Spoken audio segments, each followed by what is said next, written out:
Greetings everyone, Evan here, back again. Today we're going to be doing a $750 PC gaming build, which is the next step up in our series from our previous build of $500.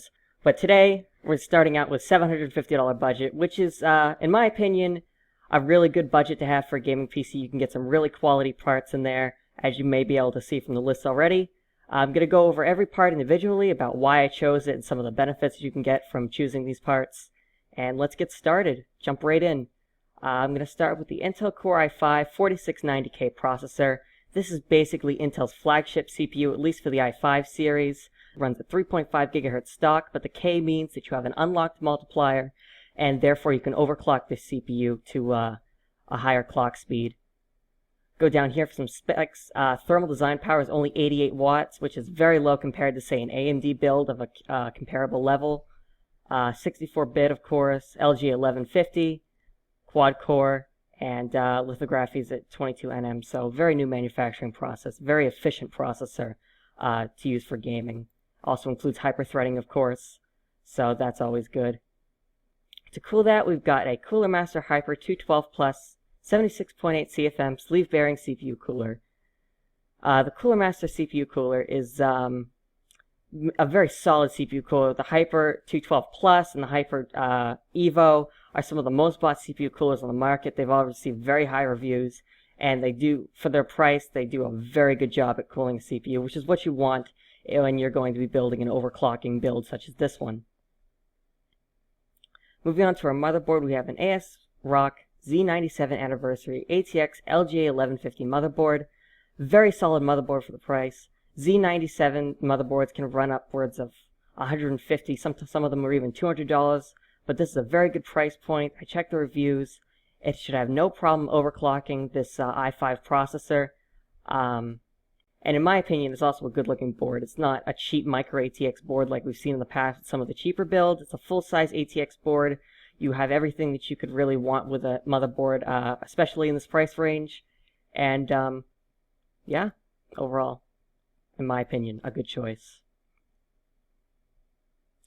For memory, we've got Mushkin Stealth, 16 GB, 2x8 GB DDR3 1600 memory.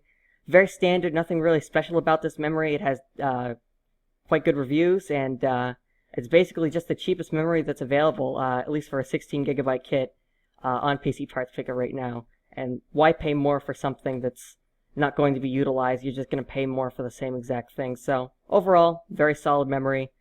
Should serve you well in this build. Moving on to storage, we've got an Hitachi Desktop 2TB 3.5 inch 7200 RPM internal hard drive. Nothing special about this really either. We were able to take a storage upgrade from the previous builds with this extra money as well, and we can upgrade to 2 TB now instead of 1 TB, so you're getting double the storage space for more games and software and that sort of thing, so that's always good. Fortunately, you can't quite fit an SSD, at least in my opinion, without taking a hit to either the CPU or the GPU in this build, and I think it's more important to invest that money into a GPU and CPU than it would be an SSD. If you would rather have an SSD in your build, you're going to have to buy overall a cheaper GPU and a cheaper CPU, which is really the most important thing when you're building a solid gaming PC. Speaking of the GPU, for a video card, we've got a PNY GeForce GTX 960 2GB video card. This is a very solid video card. It's basically a beast. It'll run just about anything in the market at 1080p on ultra settings. 2 GB isn't the highest amount of video memory, but it's still more than enough. And the 960 is a very new card from NVIDIA. It just came out relatively recently, and in my opinion, it's a good-looking card as well. And the cooling solution on it, from what I've seen in reviews, is also quite good.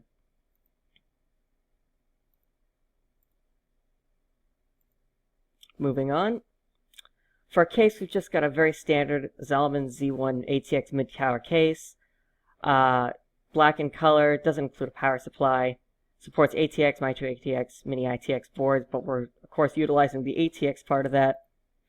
It does support front panel USB 3.0, which is quite good for this price range, about $40, or actually, it's only $29 with the $10 mail-in rebate, if you feel like utilizing that. It's, in my opinion, a fairly decent-looking case as well. It's not one of the cheaper cases. We can go to Newegg here and take a look at it. Overall, it's a fairly Good looking case. Nothing extravagant, but then again, nothing terribly ugly about it, in my opinion, so that's always good. As you can see, it includes case fans as well, which is a plus. You don't have to purchase your own case fans, which would increase the price of the overall build. And yeah, so that's that. Of course, case always comes down to personal preference. If you hate the way that case looks, you can substitute it out for just about any case that'll fit, and that won't be a problem. For power supply, we have the ever-reliable EVGA 500 watt 80 plus certified ATX power supply. I think I've used this power supply in like the past 2 builds or something. I'm not entirely sure, but it still serves its purpose just fine in this build as well. It's a good looking power supply. EVGA always makes a quality product in my opinion. Won't explode, which is always a good thing.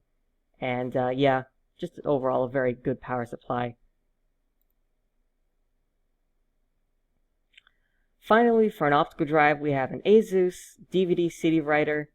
Very standard DVD optical drive. If you don't use an optical drive and you don't believe you'll be utilizing an optical drive to install your operating system or software or anything like that, you can skip right over this and save the $14. I personally do still use optical media for like installing operating systems and occasionally software and that sort of thing. So I prefer to have an optical drive in a build. It's still pretty much a standard for me. I understand that a lot of people are into that cloud storage and USB and all that sort of thing, and they don't use an optical drive at all anymore. So if you're that kind of person, there's no need to use an optical drive. You can leave that right out of the build. It won't affect much. But our grand total is a whopping $750 and an extra 29 cents. Almost perfect. So that's my recommendation for a $750 gaming PC build. I hope you enjoyed. If you have any questions, comments, concerns, leave a comment down below. If you want to see future videos, feel free to subscribe. I'm always looking to make more technology videos related to this. I always enjoy making them. And thank you for watching. Hope you have a good day.